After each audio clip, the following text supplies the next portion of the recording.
Hello everyone and welcome back to the channel. Today saw the release of one of the most important, one of the biggest releases of the year from Marvel Comics. That's right, in this video I'm giving you guys my honest, non-spoiler review of Amazing Spider-Man issue number 1. So first off, I will say this is a new issue number 1. The last issue of the previous run of Amazing Spider-Man was number 93. That leads right into this, and it is written by Zeb Wells. He's the new ongoing writer on the series. The artist is John Romita Jr. I will say that the art on this was definitely the highlight. There's some really vibrant colors, a really bright color palette, which I think suits Amazing Spider-Man really well, although the contents of this issue were pretty bleak story-wise. I did enjoy it overall, although it wasn't quite what I was hoping it would be. I was kind of hoping for like a really fun, like more banter-style Amazing Spider-Man comic with more quips from Spidey and everything, but he was actually only in costume for maybe like a fourth of the issue in total, and this was a $6, like 40-page issue, so it was a double-sized one. We got a lot of content in this first issue,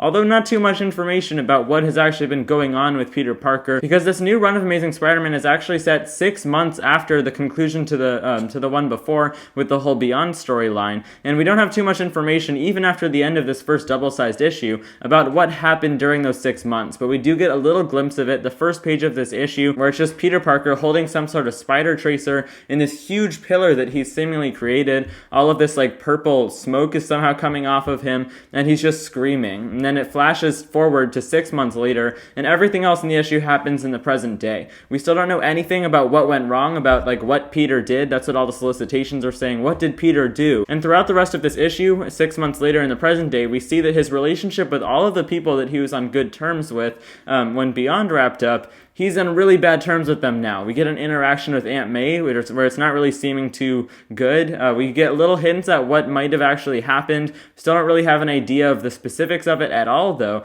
And we really don't know what Peter did. What could have caused that huge crater explosion? I guess we'll probably find out in these upcoming issues. To be honest, though, there wasn't quite enough information about whatever has put Peter where he is right now. In this first issue, in my opinion, they instead chose to focus on the main plot of what's going to be probably this first story arc of this ongoing series. We had Tombstone involved as well as the Rose, and seemingly, at least for this first story arc, it's going to be kind of like a gang war, like mob war between those two characters. This is all connected to a lot of stuff that happened in Nick Spencer's run. Like I said, I'm not getting too far into spoilers, but it does bring back like the Randy Robertson thread. They mention a lot of stuff about Peter being gone for 6 months, and now he's coming back. Randy had been texting him. Randy had been like paying the rent, and honestly, Peter Parker is a total jerk throughout the issue. He's like not even speaking to MJ, and that's something that I was also pretty disappointed to see, because they had a relationship going for so long. A lot of people just want Peter Parker and Mary Jane to be together, especially like decades ago now. That whole One More Day storyline happened where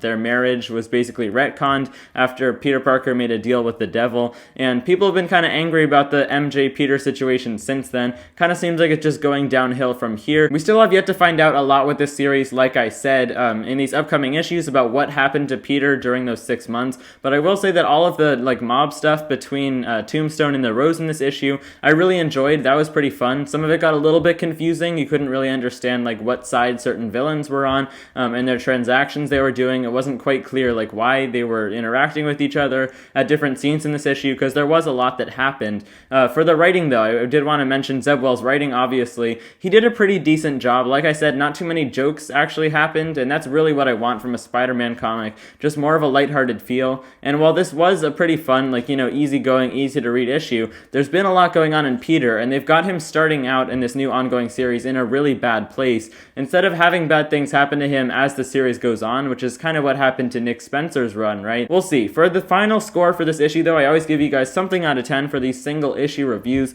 For this one, I'm going to give this first issue a 7 out of 10. I know that doesn't sound too good, but I did enjoy this issue overall. It's definitely worth picking up, especially if you're an ongoing Spider-Man fan. There were a lot of references to previous runs, especially Nick Spencer's run that happened in this issue. I just want to know more about whatever happened to Peter 6 months ago, and I hope we get to that really quickly, as well as the situation on MJ. I'm not going to spoil the final page here. It's a pretty crazy twist that happened. You guys will have to find out for yourself. Go pick this up at your LCS, but for now, that's pretty much it for this review. If you liked it, if you got some good information from it, make sure to hit that subscribe button down below if you haven't already. You can also hit the notifications bell, just sitting right next to it. You'll be notified every single time I post a new video if you don't want to miss any. Thank you guys so much for watching, and I'll see you in the next one. Bye, guys.